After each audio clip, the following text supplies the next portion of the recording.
Hi everyone, this is Jill Celeste from JillCeleste.com and the Celestial Marketing Academy, where I teach entrepreneurs everything they need to know about marketing so they can be the director of marketing for their business. Today I want to talk to you about some things I wish someone would have told me when I first started my business. In case you're not familiar with my history, back in 2011, I opened my first business, which was a social media marketing agency. And that was going okay, pretty well. I was making a living, but I really was more passionate when I was able to teach my clients about social media versus doing the work for them.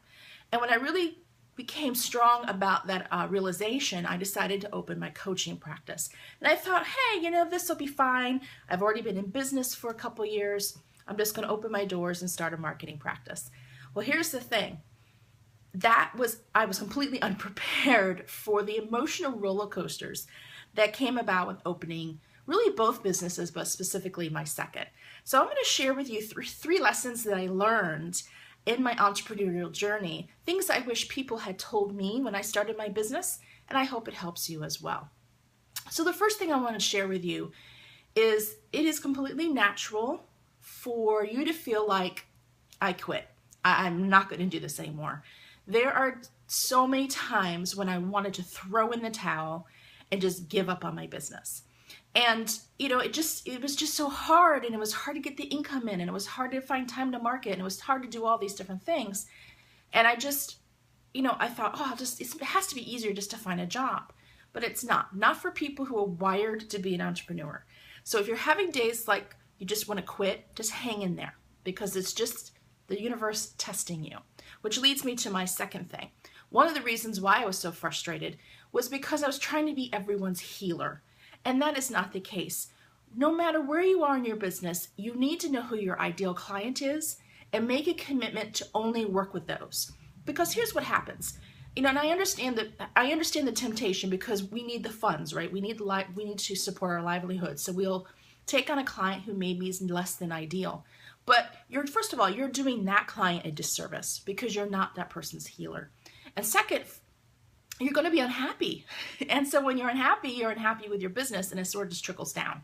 Every time I took on a client that was not my ideal customer, I always regretted it. So energetically, you have to find your ideal client to work with. Now, if you need to supplement your business with income, which is completely understandable, think about other things, maybe finding a part-time job, or really focusing on an aspect of your business that you love to do, but hopefully over time will not do it anymore. So for example, I have a friend who is building her health coach business. And while she's doing that, she's working part-time teaching golf to kids. She loves golf. She loves to teach. And so she has a happy, a second job, part-time job that gives her a steady income while she's building her coaching practice. The third thing I want to talk to you about is investing in your business and in yourself. It took me 3 years to finally invest in my business, and that was a huge mistake. I should have invested in coaching from day one. So I'm telling you, even if you don't have a lot of money, invest some of it in coaching or mentorship or an online program or whatever it is you can find that fits your budget. Because when you're an entrepreneur, it's a lonely, lonely gig. Most people in your family are not going to understand it. You need someone to bounce ideas off of. And having a structure where you support yourself through your investment is very important. Now, a lot of you are moms like me, and I always feel guilty investing in myself because, my kids are constantly outgrowing their shoes, or my son needs money for band, or if the other one needs money for football. And I want to pay those expenses first, and I'll say, I'll invest in myself later, and then I never do it. Invest in yourself first, especially if you're a mom, because you're showing your kids that you are important too. So that's my third tip. And the fourth thing, sort of a bonus, is I want you to stay positive. I am now a believer in positive energy, positive thinking, positive mindset, manifesting, all those things. But when I started my businesses, at the time, I wasn't. And it was so easy for me to get into that negative groove. A client make me mad, or a client would dump me and I would just feel devastated. Or if a process didn't work correctly, I was like, I'm the worst business owner in the world. I would easily get into the negative mindset.